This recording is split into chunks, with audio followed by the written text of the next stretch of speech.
Elle revient avec l'une des comédies familiales les plus attendues de ce début d'année, LOL 2.0, 17 ans après le succès phénoménal du premier volet, LOL qui avait fait 4 millions d'entrées. Bonsoir Sophie Marceau. Bonsoir Léa. Je suis très contente de vous recevoir. Vous êtes rare en interview et on est content de vous recevoir pour parler de ce film qui fait du bien. Oui, on a besoin de se faire du bien. On a besoin de se faire du bien. Les nouvelles étaient dures, je sais, vous avez regardé le journal. On va essayer de... Et on va essayer de sourire. De sourire et parler d'amour un peu. Hein. Voilà, parce que c'est un film qui fait du bien, qui parle à toutes les générations, les parents, les enfants, les boomers. Est-ce que vous avez dit oui tout de suite à Lisa Assuelos quand elle vous a dit « Allez, on y va, on fait la suite de LOL » ? J'ai un peu cette fâcheuse tendance de lui dire oui tout de suite. Mais bon, un film, avant d'être un film, c'est un scénario. Et Lisa, elle écrit. Elle écrit très bien. Elle arrive à choper comme ça le monde dans lequel elle vit, avec quand même un regard bienveillant. Et j'ai beaucoup aimé son scénario. J'ai beaucoup aimé mon rôle, qui m'a bien fait rire. J'ai aimé ce LOL 2.0, c'est-à-dire qu'on est vraiment... Il y a eu 17 ans qui ont passé, mais beaucoup de choses se sont passées et on est en plein dans le cœur de ces choses. Et alors, beaucoup de choses se sont passées. Effectivement, LOL racontait votre relation, enfin la relation parent avec des ados. Là, on est 17 ans après, à peu près. Là, c'est plus des ados, c'est des jeunes adultes, vos enfants, qui découvrent la vraie vie, qui découvrent aussi les difficultés de la vraie vie et qui ont besoin de réconfort et qui reviennent chez maman chercher du réconfort. Sauf que maman, en l'occurrence, elle est libre, elle est célibataire, elle a la cinquantaine heureuse et elle a envie de s'éclater et pas forcément de biberonner ses gosses, quoi. Bah, une maman, c'est une maman. Ça reste une maman, 24 heures sur 24. Et bon, ça fait partie du deal, on va dire. Et quelque part, on est un peu content de les revoir aussi. Mais le monde dans lequel on les voit s'activer et vivre, on comprend quand même qu'ils ont besoin d'un cadre, d'un refuge. Et on leur dit, on leur ouvre les bras, on leur ouvre nos portes. Parce que la famille, la filiation, c'est important. Parce que le monde va très très vite aujourd'hui. Vraiment, je ne sais pas à quoi on arrive à se raccrocher quand on a 30 ans aujourd'hui. Enfin, on a plein de désirs et d'envies, mais ce monde, justement, il est assez... on n'arrive pas vraiment à le localiser, à l'attraper. Et je trouve que la famille, bah voilà, ça redonne une fondation, ça redonne une réalité, j'ai envie de dire, à ce monde et aux relations humaines. Alors, là où on ne l'attendait pas, on ne vous attendait pas, et peut-être vous ne vous y attendiez pas, c'est que dans le film, eh bien, la maman, elle va peut-être devenir grand-mère. Elle est enceinte. C'est trop bien, ça. Et de qui? Ah bah de moi je crois maman. Ah bon? Et comment? Bah comment je sais pas, je vais pas t'apprendre comment faire un bébé quoi. Non. Et là, Tiens, regarde. vous apprenez que vous êtes grand-mère. Regarde-moi. Ouais.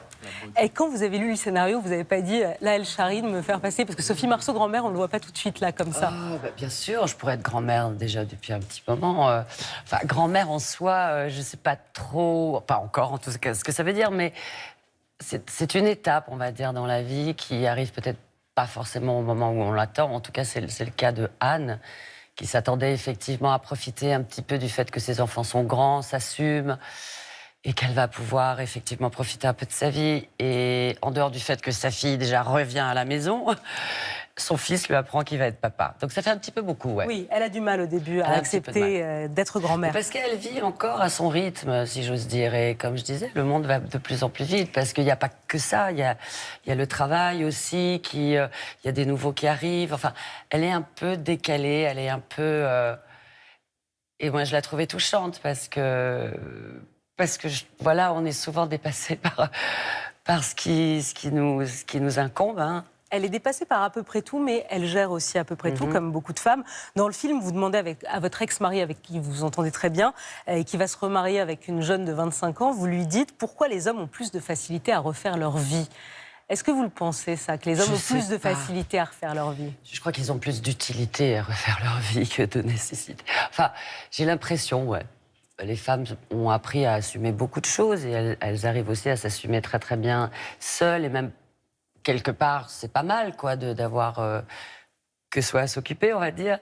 Mais bon, après, vous savez, dans la vie, c'est des rencontres. D'ailleurs, il y a une très belle rencontre dans le film où tout est encore possible.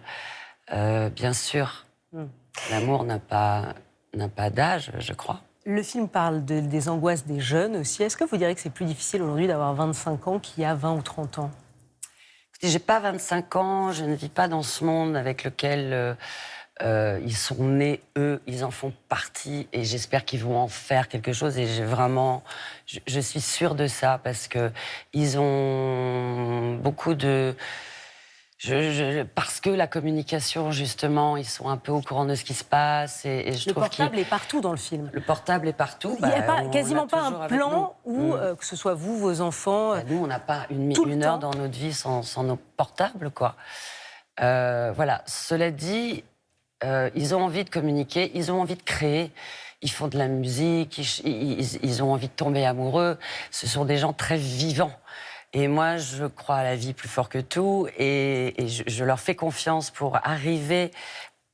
Ce qui n'est pas facile à dépasser un petit peu tout ce dont ils ont à disposition et qui les submerge un petit peu, je pense. Sophie Marceau, on a tous grandi avec vous depuis la boum et vous restez année après année la personnalité, l'actrice, la personnalité féminine préférée des Français. Il y en a qui sortent du top 50, vous c'est immuable, comme Goldman, vous restez là.